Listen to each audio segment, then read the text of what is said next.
Good evening. Everyone having a good time at Developer Days so far? Good, good. I'm Mark Long. Like you said, I'm Senior Software Engineer for AccuWeather's AccuWeather Enterprise Solutions division. And I'm here to tell you about the things we do and keep in mind the fact that we couldn't do any of them hardly without Qt. So, a little bit about me. As I said, I'm Senior Software Engineer. I've been there since 2006. I've worked on a lot of internal applications, some of our customer-facing desktop apps, and I've also written the MeeGo and Symbian mobile applications. Symbian is still forthcoming. It's going through OV Store right now. And I've been a Qt fan since '97, since 1.2, so I've really been doing this for quite a while and been through and seen a lot from the Trolltech days through Nokia and now to where we are today. I'm an ambassador, a certified Qt specialist, and I hang out on the Qt DevNet forums a lot. I moderate there, and if you want to stalk me, I'm on Twitter, although I don't really have a whole lot to say.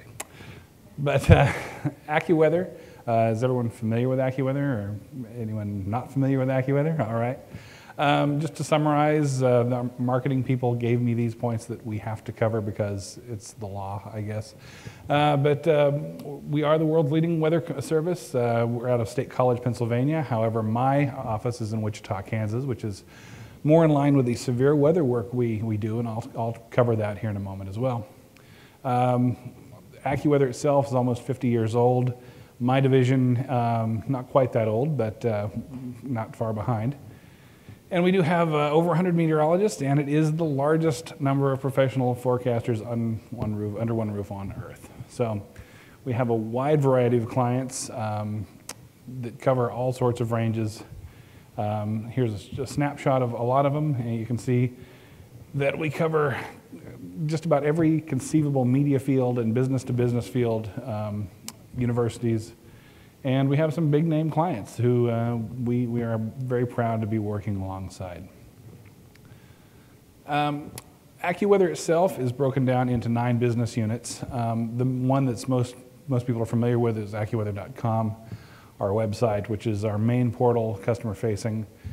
But we do so much more than that. We have divisions for television, which we do support for TV meteorologists. We do weather packages for stations. We do a whole series of software that they can use for severe weather displays and weather graphics. Radio, there's a number of stations worldwide that use our services. We have studios in-house. They're staffed practically 24/7 by radio meteorologists that are doing forecasts and live weather updates all around the world. Newspaper, weather packages, education, we do public displays. You've probably seen AccuWeather.com displays in airports as you've traveled. And we have the AccuWeather television network, which is our own satellite network that's in a lot of local markets. Now, AccuWeather Enterprise Solutions is what I really am here to talk about because that's what I know best. We were originally a company called Weather Data Incorporated, which was founded in 1981, and we were acquired by AccuWeather about 5 years ago. We fill more of a niche market. We're very much a business-to-business service, and we specialize in providing site-specific warnings for business customers. It's a service we call SkyGuard. And what it really amounts to is that clients who have 1 to however many hundreds or thousands of locations across North America come to us and say, we need you to let us know if there's going to be severe weather or tornadoes or wind or drought or whatever kind of criteria they would like to do. We then put it into a system. We have a staff of meteorologists that monitor those locations 24 hours a day, 7 days a week, and we issue warnings for them. Why do you ask, do we have to do that? Because the Weather Service provides a lot of this warning. The Weather Service tries to be everything to all people. They're there to serve the public good. And they issue generalized warnings and generalized forecasts with a very wide margin of error. And as such, they can't really give a lot of specifics a lot of times for certain situations. And they have a fixed set of criteria. But we can warn, if the temperatures are going to be below 40 degrees, if you're an agricultural client or something like that. We issue the warnings. We have a system which is all written in Qt, which distributes that and it receives an acknowledgement back from the client. And we can process and receive that information back that they've received it. And if they haven't, we get on the phone and call them and say, did you know you're about to get blown away? Please go to the basement. So that's the service in a nutshell.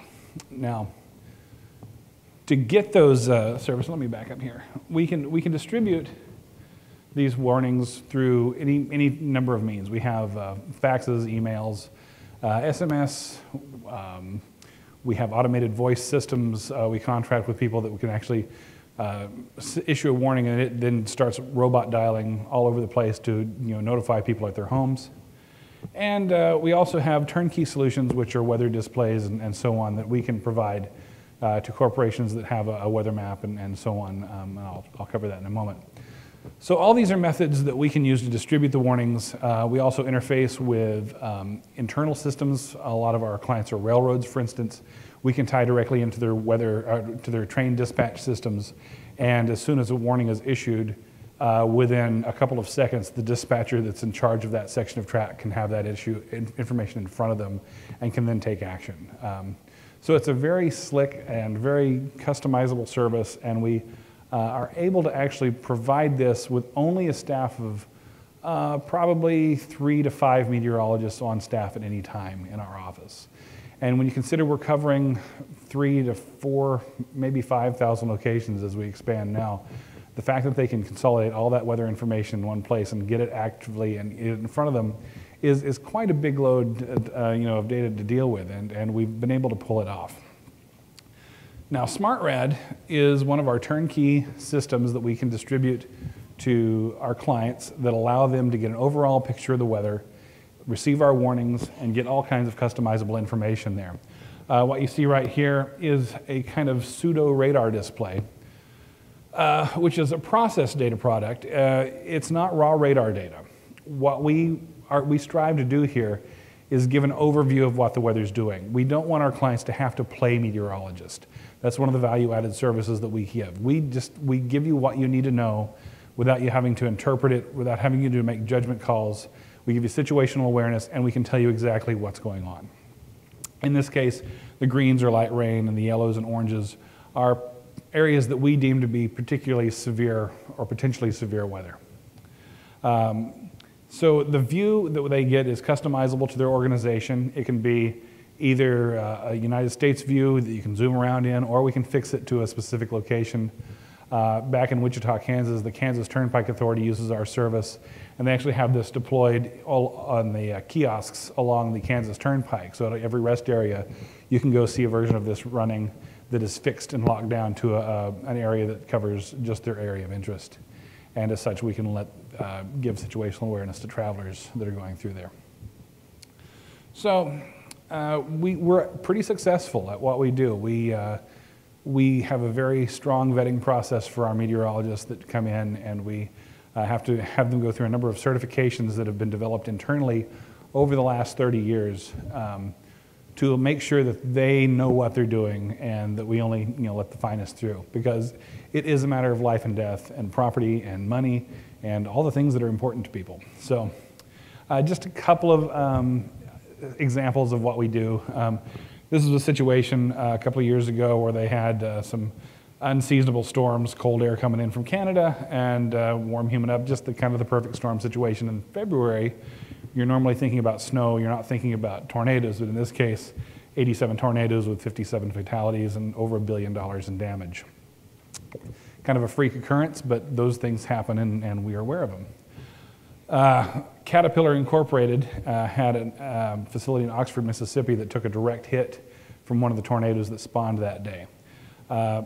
They had recently signed on with our SkyGuard service, and we were able to give them 22 minutes of advance warning when the Weather Service had not ever issued a warning up until it was either just a few minutes before or slightly after their damage occurred. We were able to get there, and since we were watching their specific site, we were very aware that they were interested in this kind of thing. As such, because of the advanced warning, they were able to get all of their employees into shelter. You can see a picture there that their facility was completely destroyed, but not one single person was injured. And to us, that is a very big success. And even though there were damages to the facilities, that's replaceable. Similar situation, Clemson University, we were able to provide half-an-hour warning. People were able to get to shelter, and no fatalities. And we have just case after case after case. We issue thousands and thousands of warnings every year, and we have a very high, it's something along the lines of 97 to 8% accuracy on all of our warnings. So SmartRad, the situational display software I talked about a moment before. I'll go back and talk about that a little bit. It is a Qt app. It's still actually written in Qt 3.3.8. It's we've had it around for a while, and it's worked out pretty well for us, but it's a little long in the tooth. Beforehand, this is what we had. We had an application which ran on Alpha workstations, running Motif, and it cost upwards of, I think, $25,000 for this piece of hardware 15 years ago or so. And at the time, it was cutting edge, and people, our clients were happy to buy it. But it had its limitations. You can see it's kind of crude by today's standards, and very blocky in graphics, and, well, it's a Motif app. Unix was never pretty. There's another view of it at the national level. You can see that clusters of information and so on there. Once again, Motif. So 9 or 10 years ago, we undertook the process of moving to Qt, or Qt. See, old habits die hard. I spent many years saying Qt, and I've really been trying to. I know, but I still feel kind of, I don't know, bipolar about it or something there. But anyway, this was SmartRad. So we had been using Qt, that Norwegian thing, internally since version 1.2, which was 97, I believe we got it. I found an ad in the back of the C++ users journal. It said this new cross-platform toolkit, and we looked into it, and we looked at our Motif code, and we looked at this C++, and we looked at our Motif C code and said, anything's got to be better than what we're doing, let's give it a shot. And we got it, and the rest is history. So one of our first big projects was rewriting SmartRad. And this is where we were at, and this is where we ended up. You can see it's a little slicker, and of course, by today's standards, it's still a little bit dated, but it's functional. We still have them in the field today. This internally is a piece of software we call WIDIT, which stands for Weather Data Integrated Information Technology, or something along those lines. I forget, it's an acronym that we use. But through changing configuration settings on this one code base, we can actually customize this into 5 different pieces of software. There's SmartRad. We have another piece of software we call SelectWarn, which is an emergency manager toolkit, which has plugins which allow us to remotely activate tornado sirens or flash flood warning sirens or any kind of connectivity that an emergency manager in a city or a county might have to do. But it gives them the opportunity to go home and sleep sometimes, and if something were to come up in the middle of the night, we can remotely actually turn on tornado sirens in a town or something like that through their software. We have interfaces to a number of tornado warning systems and things. It can also be turned into a product called SelectWarn TV, which is this similar sort of situational awareness, but it's more geared towards television meteorologists. It has annotation features, it has more looping, it has slideshow capabilities, things that they can use on the air to present the weather to their market and drill down and give them the information they need.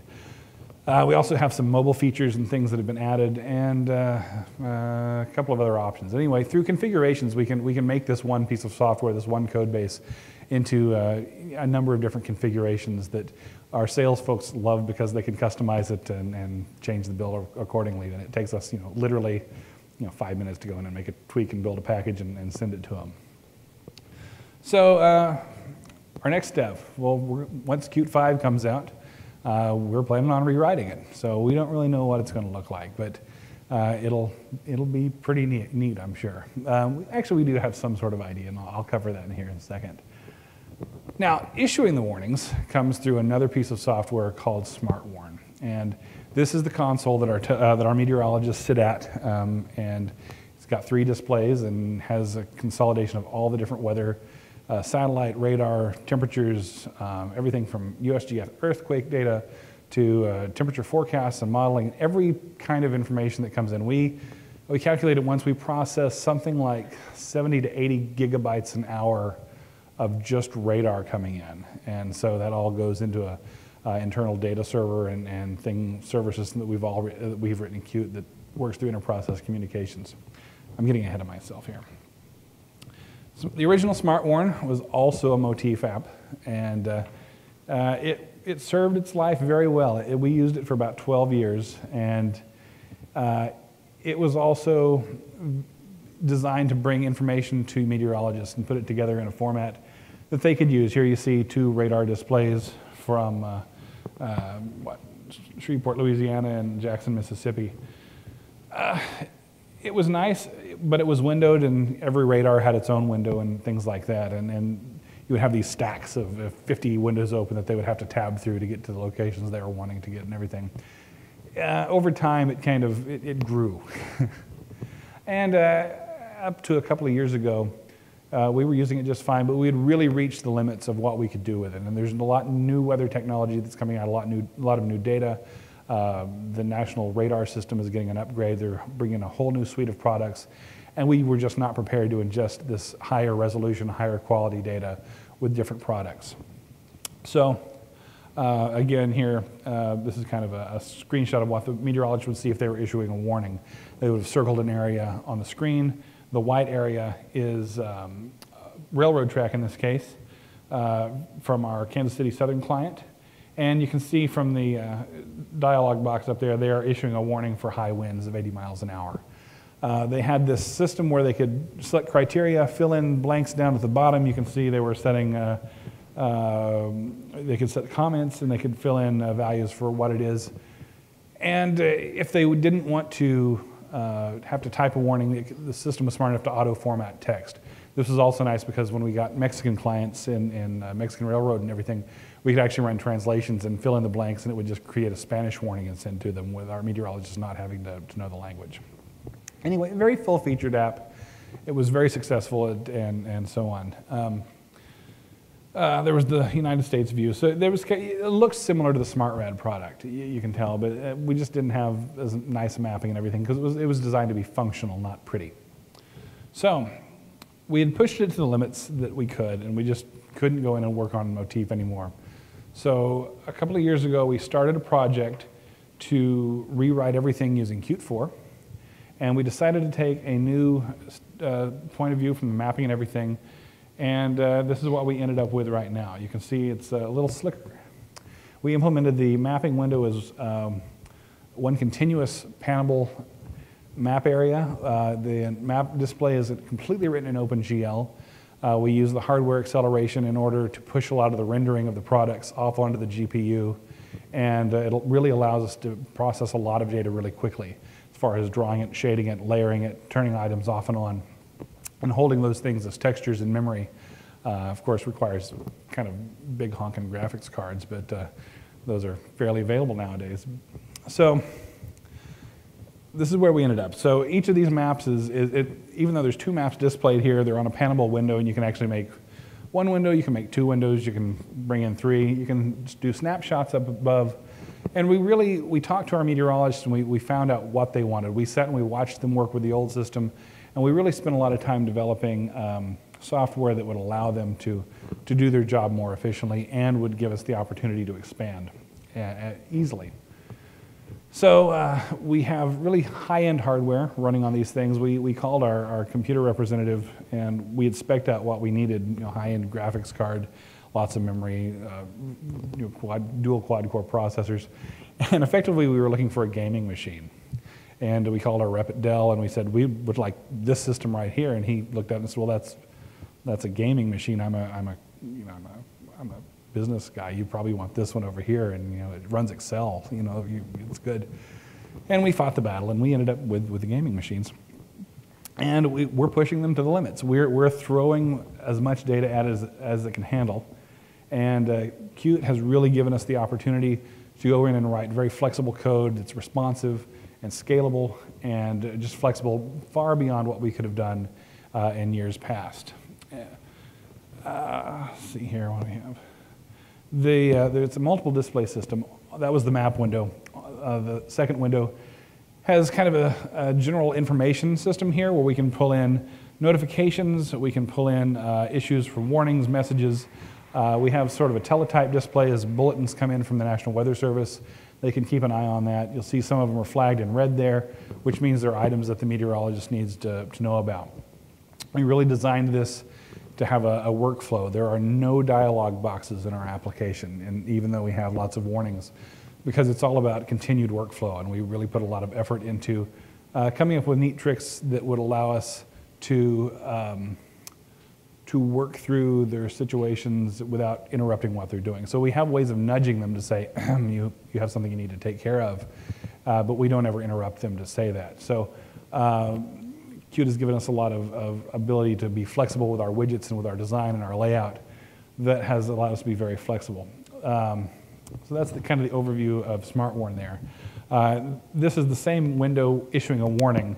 So you remember the other old image that had the big dialog box that popped up with all the criteria. This is a very similar situation here where we have the affected clients from an area that are being warned. They can check the criteria that they're wanting to do. They can fill in the blanks. And as they check criteria, the clients up top will fall off. If you're issuing a warning for lightning and you click lightning, there may be a railroad doesn't care about lightning. They're no longer there. So it just filters it down. If it's lightning and severe strong winds, the railroad comes back on because they might care about winds, depending on the threshold that they type in. So anyway, the system's smart enough to do an analysis of the area that's being warned, the clients that are being warned, and the meteorologist never has to worry about it. So they fill in the blanks, they type in their comments, they send it. The system goes through, queries the database of our clients, filters out who's warned, who's not, and it knows the way they want them. Do you want a fax? Do you want an SMS? Do you want an email? Do you want to send it to our SmartRad system? And if you can, do we need an acknowledgement back to them? So that's all handled through this one display, and it's seamless to the meteorologist, and it really allows them to work very quickly and very efficiently and just worry about the weather and not how to get the information to the clients and how to respond back. As I said, if they need an acknowledgement back and they don't get it, the system will flash red on the screen, and we give them an area where they can actually click, and we've integrated it with our phone system at work.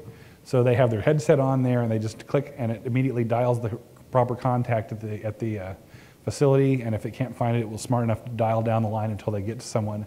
And they can immediately say, you didn't acknowledge your warning, we want to make sure you're aware of this. And so doing that, it gives us a record back that someone was talked to, that the warning actually went out, which is not only good for the client's situation, but it's also liability back for us, so we can say we did everything we could to warn you in the event of an unfortunate catastrophe somewhere along the way. So that's pretty much what we do. But I got kind of volunteered to do mobile development over the last year with the MeeGo and stuff that was coming along. And it was because we had a history with Qt. Our main mobile department is in our home office in State College, Pennsylvania, which is 1,500 miles away from us. But they called us up one day and said, there's this thing from Nokia, it's QP or QT or something, and we heard you guys might know something about it. And we said, yes, we're familiar with it. And I happened to be free that day, so I got the short straw. And so the next thing I know, I'm on a plane to Finland to talk about this new super secret platform that was going to come out, and let's write a weather app for it. So I'd originally done some work for MIMO on the N900 with mixed results. It was more of just an experimental product that we had played with, and it was kind of leading up to the MeeGo development. And I spent about 1.5 years writing the MeeGo app, and that was mainly because I was developing it alongside of the development of the N9. So the program I started writing was nowhere near the program that I ended up writing. I probably wrote 15 different versions of it from start to finish, and it's still a work in progress. There's a lot of bug fixes that need to go into it. And when that was done, they said, well, let's port that to Symbian. And I sat down, and even though it had taken me 1.5 years worth of work to get to the Harmattan application, the MeeGo app, I was able to port it to Symbian in, I think I put in just about 2.5 days of work on it. And it was mainly just going in and tweaking QML and making changes for the smaller screen resolution and everything. And that's, like I said, that's going through the Nokia store right now, and that should be available soon. In a nutshell, Qt really let us leverage that mobile development because we have the knowledge, because we have the experience. We knew the tools, we knew everything. And it also gave us a platform where we can provide more for developing on other Nokia platforms, where be it anything that's MeeGo related, anything that might be in the next billion or whatever comes out that's Qt based. Or actually, it doesn't even have to be a Nokia phone. Any other device now that RIM is coming out with their stuff, anything that needs Qt and QML on the front end, we have a code base that works. We have our C++ code, which is our business logic, and it's just a matter of doing QML to do the interface. And we're really happy that we have a solid code base that we can leverage again and again and again, so that the time we spent developing it the first time just multiplies its value as we move forward onto different devices. So it really gives us a lot of flexibility so that it's easily adapted and ported to new devices. Anyway, that's pretty much it in a nutshell, but anyone have any questions? Yes? Oh, sorry.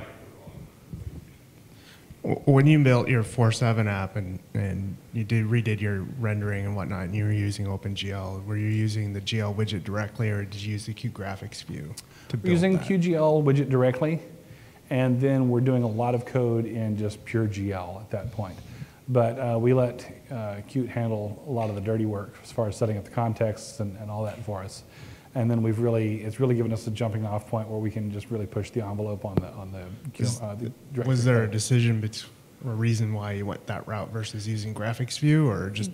Yes, because we really needed to texturize a lot of that data, and the problem lended itself to pure GL coding a lot more than it did with graphics. We actually did tests, but that middleware step of actually taking the data, converting it into the graphics view objects, and then putting them into the tree and rendering them, it introduced a little too much latency than we were comfortable with. Performance-wise, it worked nicely once it was rendered, but with all that data coming in consistently, the bottleneck was actually building the items and putting them into the graphics view.